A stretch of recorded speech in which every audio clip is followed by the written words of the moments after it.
పాలకుర్తిలో అరాచక పాలన పోయి ప్రజాపాలన వచ్చిందన్నారు ఎమ్మెల్యే రాజగోపాల్ రెడ్డి. గుంటూరులో స్కిల్ డెవలప్మెంట్ సెంటర్ ని భూమి పూజ చేశారు. కాళేశ్వరం అవినీతిలో అధికారుల పాత్ర కూడా ఉందన్నారు జీవన్ రెడ్డి.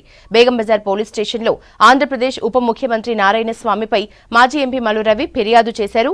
వైఎస్ రాజశేఖర రెడ్డి మరణానికి సోనియా గాంధీ కారణమని నారాయణ స్వామి వ్యాఖ్యలు చేశారని ఫిర్యాదులో పేర్కొన్నారు.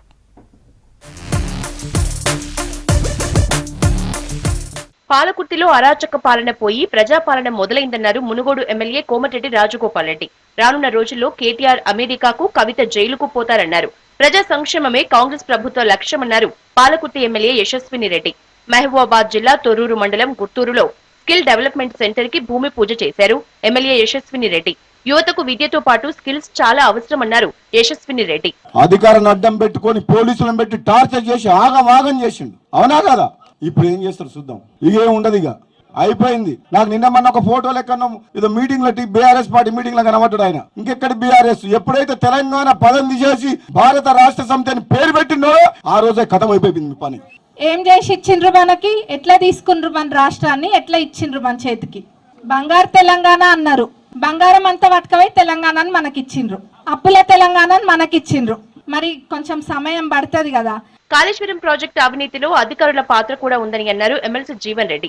ముందుగా మురళీధర్ రావును తక్షణమే బాధితుల నుంచి తొలగించాలని డిమాండ్ చేశారు. కాళేశ్వరంపై న్యాయ విచారణను అడ్డుకునేందుకు బీఆర్ఎస్, బీజేపీలు ఏకమవుతున్నాయని అన్నారు. సిబిఐ విచారణ కన్నా న్యాయ విచారణ గొప్పదని అన్నారు. అందుకే పారదర్శకంగా విచారణ జరిపేందుకే జ్యుడిషియల్ ఎంక్వైరీ వేస్తున్నామని అన్నారు జీవన్ రెడ్డి.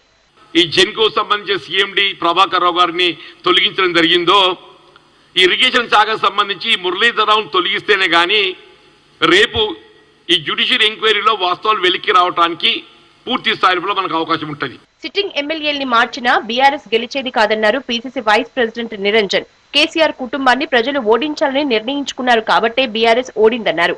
సమీక్షల పేరుతో ప్రజల్ని మభ్యపెట్టే ప్రయత్నం చేస్తున్నారని ఫైర్ అయ్యారు. కొందరు సిట్టింగులను మారిస్తే బాగుండేది అని వ్యాఖ్యానించాడు. అసలు తెలంగాణ ప్రజలనేది కేసీఆర్ కుటుంబాన్ని మార్చాలని నిర్ణయం తీసుకున్నప్పుడు, వారిని ఓడించినప్పుడు కేటీఆర్ వ్యాఖ్యలు అనేది సిట్టింగులను మారిస్తే బాగుండేది అని వ్యాఖ్యానించడం అనేది విడ్డూరంగా ఉందన్న మాట మనవి చేస్తా ఉన్నాను. బేగం బజార్ పోలీస్ స్టేషన్ లో ఆంధ్రప్రదేశ్ ఉప ముఖ్యమంత్రి నారాయణ స్వామిపై మాజీ ఎంపీ మల్లు రవి ఫిర్యాదు చేశారు. వైఎస్ రాజశేఖర రెడ్డి మరణానికి సోనియా గాంధీ కారణమని నారాయణ స్వామి వ్యాఖ్యలు చేశారని ఫిర్యాదులో పేర్కొన్నారు. మల్లు రవితో పాటు మాజీ ఎమ్మెల్యే నగేష్, కాంగ్రెస్ నాయకులు పోలీస్ స్టేషన్ లో ఫిర్యాదు చేశారు. పోలీసులు కేసు నమోదు చేసుకుని దర్యాప్తు చేస్తున్నారు. ఉప ముఖ్యమంత్రి నారాయణ స్వామి గారు రాజశేఖర రెడ్డి గారి మరణానికి సోనియా గాంధీ గారు కారణం అని చెప్పడం జరిగింది. దీన్ని కాంగ్రెస్ పార్టీ తరఫున నేను తీవ్రంగా ఖండిస్తూ వారి మీద కేసు పెట్టాము.